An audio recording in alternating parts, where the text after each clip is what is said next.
So most of the drone comparisons fail before they even begin. Not because the reviewer doesn't know the specs, but because the comparison itself is dishonest.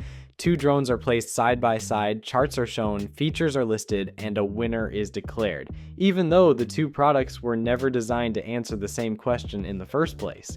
And strangely enough, one of the most common examples of this problem right now is a comparison that, on the surface, makes absolutely no sense at all: the DJI Neo 2 versus the Mini 5 Pro. These drones are not competitors in the traditional sense. They are not upgrades of one another. They are not meant to be used the same way, and they are not meant to appeal to the same kind of pilot. If you judge them purely by capability, this video would be over in 30 seconds. One clearly does more than the other, but here's the part that almost nobody stops to think about.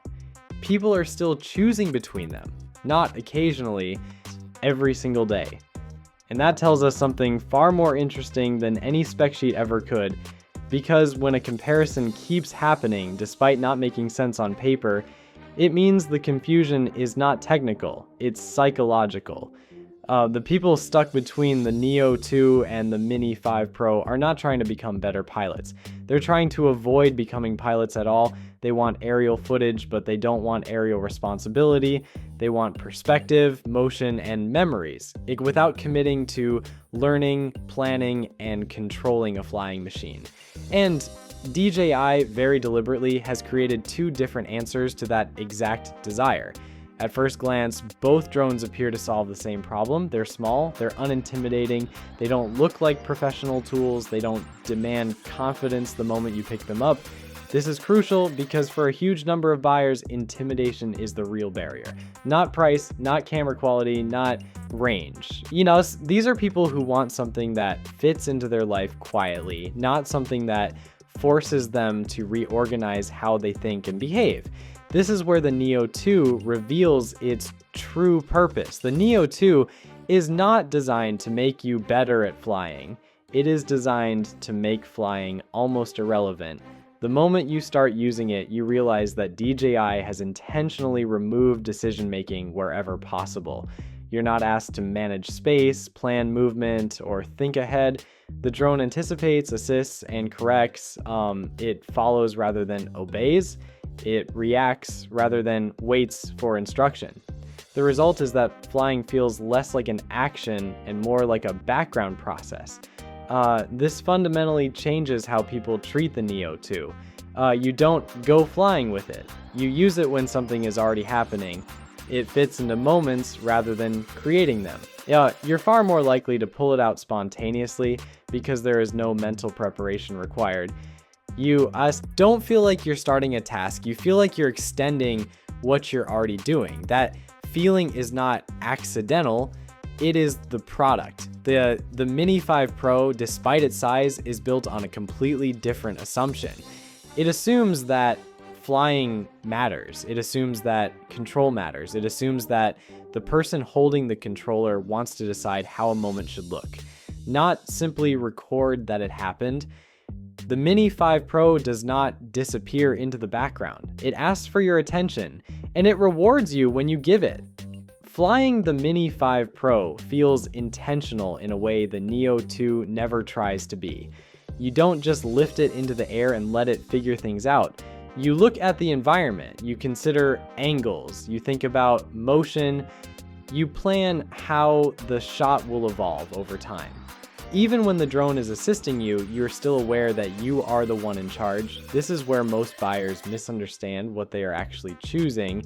On a specification level, the Mini 5 Pro is the more capable drone. That's not up for debate, but capability only becomes an advantage when the user wants to engage with it. For someone who values speed, ease, and spontaneity, extra capability often translates into extra effort. More control means more decisions, more flexibility means more responsibility, and for a large number of people, that is precisely what they're trying to avoid. This is why spec-based comparisons feel so unsatisfying. They assume that everyone values control in the same way. In reality, many people value not having to think far more than having more options. You can see this difference clearly in how owners talk about their drones after purchase. Neo 2 owners talk about convenience. They talk about how quickly they can get footage, how little setup is required, and how natural it feels to use. Mini 5 Pro owners talk about shots. They talk about movement, framing, and learning. They describe flying as an activity, not a side effect. Neither experience is better, but they are not interchangeable. Even when both drones operate under the same rules, like the same legal ceiling, the same airspace, the same restrictions, they feel completely different to use. With the Neo 2, altitude is something that happens quietly in the background. You're rarely aware of it as a creative decision. The drone manages space for you so that you can stay focused on the moment itself.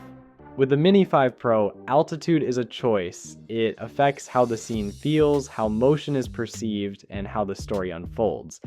Vertical space becomes expressive. You are constantly aware of how position changes perspective, and that awareness is part of the appeal. This brings us to the core truth of this comparison, the part that almost never gets explained properly. The Neo 2 is optimized to reduce effort at every stage. The Mini 5 Pro is optimized to reward effort at every stage. One minimizes friction between you and usable footage, then the other maximizes the range of what you can create if you are willing to engage. The mistake many buyers make is assuming these drones exist on the same spectrum. They don't. They exist on parallel paths. Choosing the wrong one doesn't mean you bought a bad drone, it means you bought a drone that was never designed for how you want flying to feel. If you expect the Mini 5 Pro to feel effortless, it will feel demanding. If you expect the Neo 2 to feel creatively open-ended, it will feel restrictive. In both cases, disappointment comes from misunderstanding the philosophy behind the product, not from any flaw in the drone itself. Once you see this clearly, the comparison stops being confusing, it stops being about features and starts being about intention. Do you want flying to quietly disappear so that moments can take center stage, or do you want flying to be part of the creative process, something you actively engage with and shape? That is the real decision hiding underneath this comparison. Not Neo 2 versus Mini 5 Pro, but comfort versus control. Automation versus authorship, ease versus intention. And when you frame it that way, this comparison finally makes sense, not on paper, but in real life. So I want to know which one would suit you for your use case. All right, this is it for today, and I will see you in the next one.